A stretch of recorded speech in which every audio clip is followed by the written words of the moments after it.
I want to share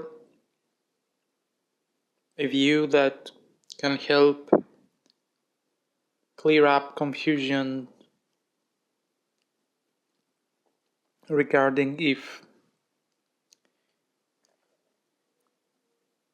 you have to think before you act or not. Each action stems from a need, but to uncover that need, there are coverings and levels and layers that in spirituality we term it. There is a word, ego.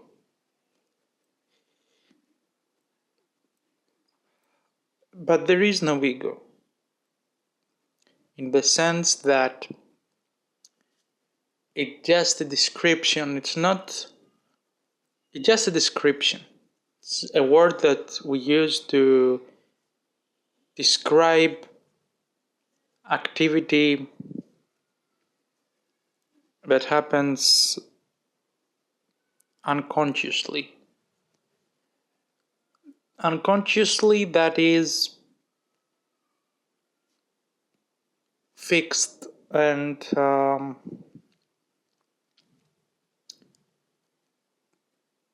pre-programmed. So the whole process of deconstructing and decoding this program and taking it down to the basics, to the very core of your need, is the whole goal.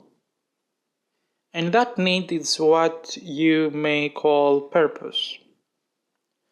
So on the surface level or layers of the self, there are desires, like you want to satisfy various kinds of likes and avoid dislikes. Not avoid dislikes, just lower your exposure to them.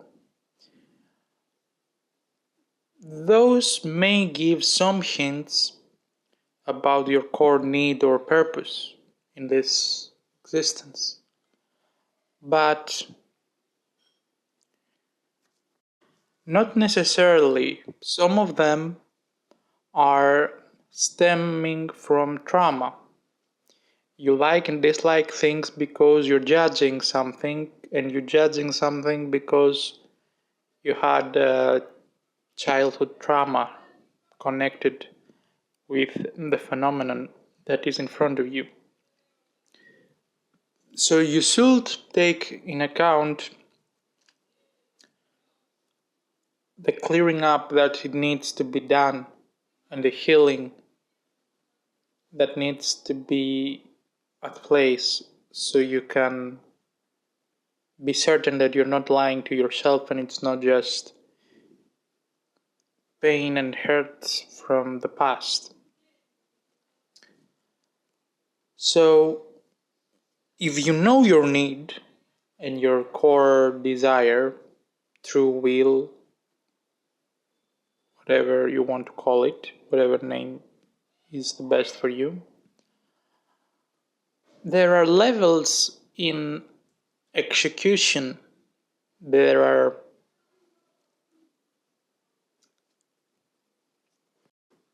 planes or filters or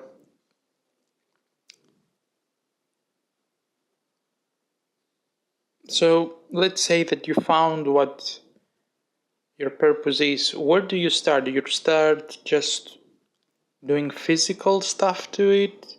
You start like thinking about it, dreaming? How do you eliminate doubt around that, regarding that? Because all your life and all your environment is telling you most likely that this is not it, follow us, we know better than you, and just shut the fuck up. So even if you know the other people around you, they don't, and they will try in their ignorance to stop you. So how do you go about it to prevent that from happening? Mainly for yourself, not for others. So the first level is the mental level. You need to achieve that core need inside of you mentally. Use whatever method you are trained, or you think it's more logical to use, to see it before it happens. There are many ways, and each situation is unique. So choose one and idealize it like to an extreme level. That's like the first level. Regarding your true will. The second level is the psychic or the emotional level, and this is where the dogma fucks it up. This is where religious doctrines and even like recent spiritual like quotes and mottos and like fixed things like no mind or no desire and all these slogans that they will fuck you up. Like you already know what you have to do, and you go do it, and then you remember, oh, no mind, don't think, or oh, I'm feeling too much. You should feel too much about your purpose, man. You should be passionate. It should be life or death for you because it's you, it's your purpose. Like you exist because of it. But no desire. Desire is bad. This kind of quotes and doctrines or sin. You're a sinful person. This all this conflictual thinking will make you doubt the hell out of you, and it's not. I'm sorry for the words, but you need to remove them. When the solution is labeled as a problem, we have a problem. You know what to do, and if you call this knowledge sin or ego or pride or whatever label you want, they told you that this is, of course they will tell you. It's easy for me to tell you what you want to do. It's a sinful thing. Do what I want you to do. Follow me and my train of thought, my doctrine. You see how this works? You need to think for yourself. Of course, by doing all the healing and all the stuff, I'm not saying that the religions and spiritual practices do not do that. But after the process is done and you have an insight, that's a word, right? Insight. Do you understand what insight is? It's not just a package of information. It needs to be in order and in proper relation to be an insight. Otherwise, even if you have all the parts and you still fucking doubt, sorry, excuse my French, my English. If one part covers another part in your line of thought, then this is not insight. For proper insight to be experienced, you need to have the proper relation of the parts. And if you judge the parts as sinful or egotistical or whatever because it's yours, you still need healing to do.